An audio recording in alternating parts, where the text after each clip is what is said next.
Now to the war in Ukraine. Nukes are in the picture again. A Ukrainian drone has been shot down south of Moscow, that's deep inside Russian territory, and Kiev wants the United Nations to intervene. Not sure how it will help, but let's bring you up to speed with the developments one by one, starting with Russia's big announcement. It is planning to station tactical nuclear weapons in Belarus. Russian President Vladimir Putin made this announcement on Saturday, and it's got Ukraine scrambling. The Ukrainian Foreign Ministry has asked for an emergency meeting of the United Nations Security Council. It is asking the world to counter what it calls Russia's nuclear blackmail. I've got the statement from Ukraine with me. This is what it says. Ukraine expects effective measures to counter the Kremlin's nuclear blackmail by the United Kingdom, China, the USA and France in particular as permanent members of the UN Security Council.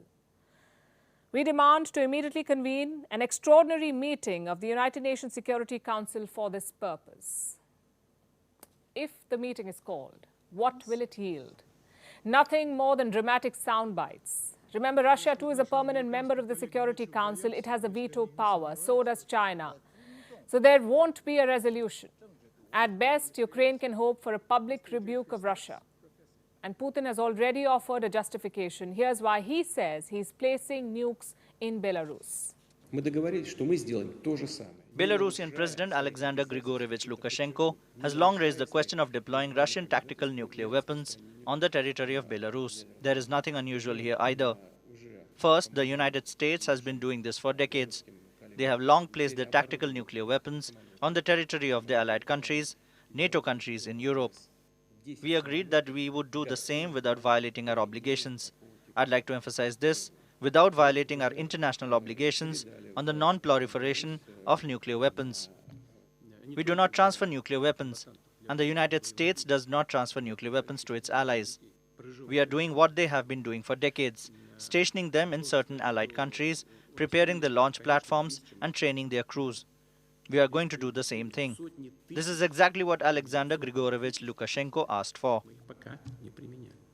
Putin may have a valid point. For years, Russia has proudly stated that it does not go around placing nuclear weapons in allied nations. That's not something that the US can boast of. And now the change in Russia's policy may be hypocritical, but it has a precedent set by the US. How can Washington condemn something that it itself is guilty of? Well, it can, because it's Washington, and it has.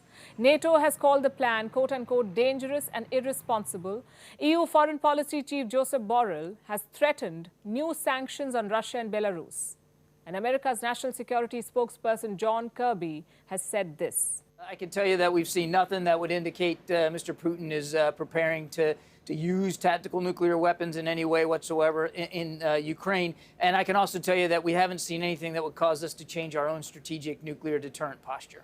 Perhaps the US knows it can't do much about Russia's plan without curbing its own activities. And perhaps Ukraine knows that Security Council intervention will be a non-starter. So it is directly appealing to the people of Belarus. Here's a statement from Ukraine's Foreign Ministry, and I quote, Ukraine appeals to Belarusian society to prevent the fulfillment of the criminal purposes regarding the deployment of nuclear weapons on the territory of Belarus, which will further turn this country into a hostage of the Kremlin. Quick fact. Belarus borders both Ukraine and Russia. Belarusian President Alexander Lukashenko is a close ally of Vladimir Putin. He is unlikely to allow Belarusian society to get in the way of Russia's nuclear plan. And what exactly is that plan? Putin wants to station tactical nuclear weapons in Belarus. What are those? There are two classifications of nuclear weapons, tactical and strategic. Tactical nukes are smaller. They're considered less dangerous than the larger, deadlier strategic nuclear weapons. And they can be used on the battlefield without obliterating everything. In contrast, strategic nukes are the ones used to level entire cities. You know, like the ones that the US dropped on Hiroshima and Nagasaki during the Second World War. Those were strategic nuclear weapons. Tactical nukes are smaller. They can be used in a more limited capacity. So their impact is small. But that doesn't change the fact that they're still nuclear weapons. They're devastating. And placing them in Belarus would be an escalation by Russia. It would be a warning to Ukraine and its Western allies, telling them not to push Russia any further. This escalation comes amid news of another raging battle in the war in Ukraine, the battle for Avdiivka. It's a small city near Donetsk in eastern Ukraine. Last week, Ukraine said it could become a second Bakhmut. Because like with Bakhmut, Russia has been trying to capture Avdiivka by bombing it into submission. Over the weekend, it was on the receiving end of intense shelling. Officials say it's becoming more and more like a place from post-apocalyptic movies, which begs the question, what's the reason behind this sort of devastation? Could Russian bombardment be a retaliation for something?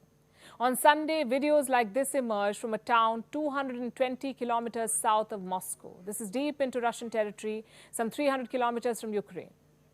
This is where a drone crashed. Russia says it was a Ukrainian drone. It lost control and crashed into the town. 3 people were reportedly injured. Remember, Ukraine has always denied allegations that its drones have flown into Russian territory. It has never claimed official responsibility for attacks within Russian borders.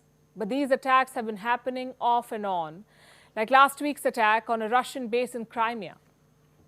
Could Russia be frustrated with these guerrilla-style attacks? Is it reacting by flattening Avdiivka and placing nukes in Belarus? Whatever the reason, the war shows no signs of slowing down, and the world will continue to suffer till a solution is found.